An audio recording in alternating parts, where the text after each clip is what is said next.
সস্তার ভিড়ে তাল মেলাতে পারি না বলে অনেকে অহংকারী বলে, কিন্তু আমি ঘুমাই থাকলেও স্বপ্নে দেখি আসলে কে কোন রাস্তায় চলে। আমার দুয়ারে হাড্ডি খাওয়া বাদ দিয়েছে, তার মানে কি কুত্তা এখন ডাইনিং এ বসে খায়? এই পেটের দায়ে হাড্ডির টানে অন্য দুয়ারে ঠিকই যায়।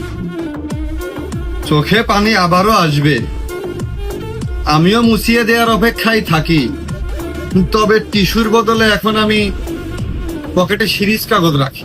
আপনাদের বাপে শনিবারে কাজে না গেলে রবিবারের দিন রান্না করা চাইল থাকে না বাসায়। আপারা আবার ফেসবুকের বায়ো লিখেছে আমেরিকান ভাষায়। What the fuck?